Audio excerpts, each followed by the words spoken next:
Welcome back to our series on project deliveries in abstract Polyverse. In this video, we're going to be talking about milestones. Now, milestones are a great way to keep track of various important stages in your projects. We have a dedicated area here for milestones. We're going to see how they integrate seamlessly into different parts of the project deliveries UI. So, first off, let's take a look at my UI here now. Right now, you can see that I have multiple libraries visible, multiple projects at the same time. And this is really helpful to keep track of multiple, teams or different areas of a project and see how they sync up and connect together in the UI. And you can also see how if I switch to the board view, you can see I have both the Launchpad library and the Playground library at the same time. So this is a really nice and handy feature. And just as a reminder, if you want to filter these, you can group them, depending on how you'd like. So based on, the assignee or based on library like we have here, or you can filter out specific libraries like the Playground one if you want to,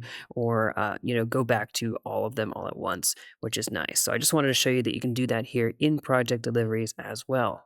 Now back to milestones, let's go ahead and create a new milestone. So I can click create new milestone, and let's go ahead and give this a name. So right now we're kind of going along with that Launchpad game theme that we've had throughout this, the rest of the videos in this series. So let's just call this vertical slice game demo.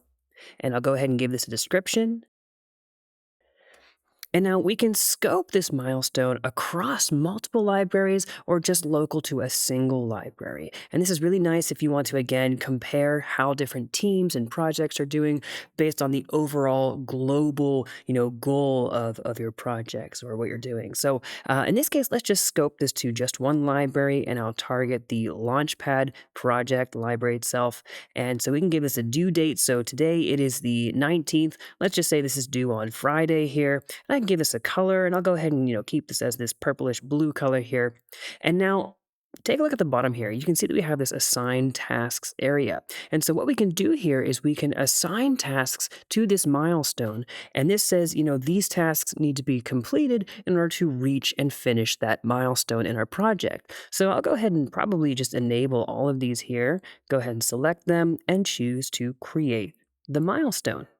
And now you can see we have this milestone up top. You see we have this progress indicator that says we have 2 out of the 6 tasks done and that we have 2 overdue. You can also see that we have this visual indicator in the timeline as well for that due date for that milestone. And so if I go into day view, you can now see, we're looking across multiple projects here, but you can see that we have just a couple more days to finish these projects before we hit that milestone here. So this is a great way to be able to organize and visualize all the tasks and certain, important stages of the project using these milestones.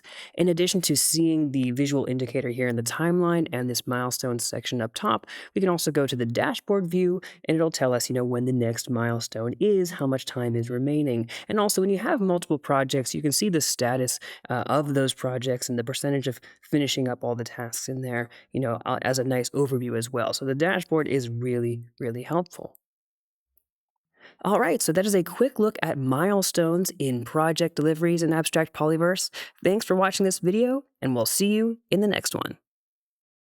If you enjoyed this video, drop us a comment below, and don't forget to subscribe.